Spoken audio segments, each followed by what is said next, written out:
हमारे भारत देश में समय समय पर अनेक संत हुए हैं, जिनमें ऋषि मुनि भी हैं, भक्त भी हैं और ज्ञानी भी हैं, और यही हमारे सनातन हिंदू धर्म का आधार है।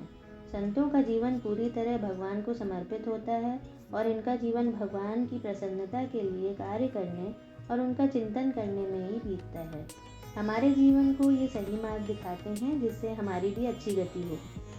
उनके जीवन चरित्र को पढ़ सुनकर और उनके बताए गए मार्ग पर चलकर हम अपने जीवन के प्रयोजन को, जीवन के लक्ष्य को समझ पाते हैं और अपने मनुष्य जन्म को कृतार्थ कर पाते हैं। इसी श्रृंखला में प्रस्तुत है एक भक्त का चरित्र। एक सीधा सरल सा व्यक्ति भोजन के लिए बैठा था। उसके सामने कुछ रोटियां व घी की कटोरी थी। अचानक कहीं से एक कुत्ता आया और झपट्टा मारकर रोटियां ले भागा।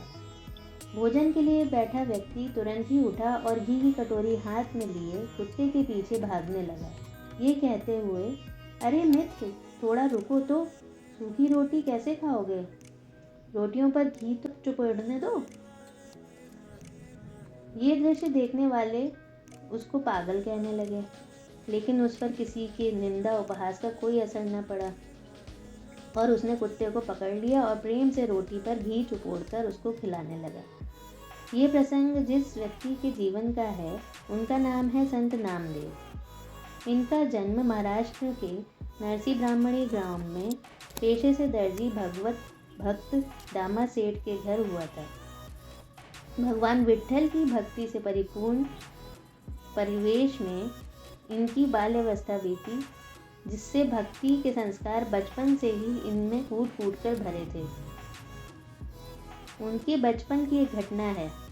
उनके पिता मंदिर में भगवान विट्ठल को नैवेद्य अर्पित कर प्रसाद ग्रहण कर भोजन करते थे। एक दिन उन्हें काम से बाहर जाना पड़ा, तो ये कार्य उन्होंने अपने पुत्र नामदेव से करने के लिए कहा। बालक ने सरल हृदय से भगवान से नैवेद्य ग्रहण करने के लिए कहा। आँख खोलने पर उन्होंने देखा कि नैवेद्य तो वैसा ही रखा है। अपने को अपराधी मानकर रोते हुए उन्होंने भगवान से कातर प्रार्थना की। उनकी प्रार्थना से द्रवित होकर भगवान प्रकट हो गए और साक्षात भोग ग्रहण किया। उनके माता पिता भी ये देखकर आश्चर्यचकित हुए। इसके बाद से ही उनमें भक्ति भाव बढ़ता गया और उनका सारा समय मंदिर में भगवान की सेवा व वार्तालाप में व्यतीत होने लगा।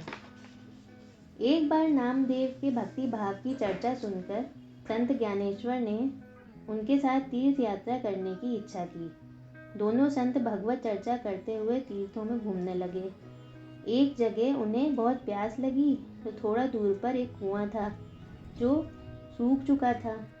संत ज्ञानेश्वर ने यौगिक सिद्धि से उसमें से जल पी लिया और उनके लिए ले आए, परंतु नामदेव ने उसे स्वीकार नहीं किया और कहा, विट्ठल को मेरी चिंता होगी तो कुआं जल से भर जाएगा। सहसा कुआं जल से भर गया और नामदेव ने जल पिया। ज्ञानेश्वर महाराज के समाधि लेने पर नामदेव जी उत्तर भारत में गए। उनके जीवन का बाकी समय उत्तर भारत में भक्ति का प्रचार करते बीता।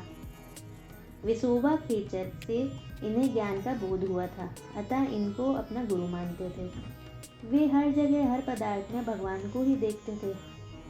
भगवान के सिवा उनकी दृष्टि में कोई था ही नहीं। एक बार एक गांव में एक सूने मकान में जाकर ठहरे। लोगों ने बहुत मना किया कि वहाँ ब्रह्म राक्षस रहता है। ब्रह्म राक्षस को देखकर वे गाने लगे, भले पधारे लंबक नार, धरती पांव स्वर्ग लो माथा, योजन भर के लंबे हाथ। अब भला प्रेत का प्रेतत्व कहाँ रहता? वहाँ तो शंख चक्र गदा पद्मधारी श्री पांडुरंग खड़े थे।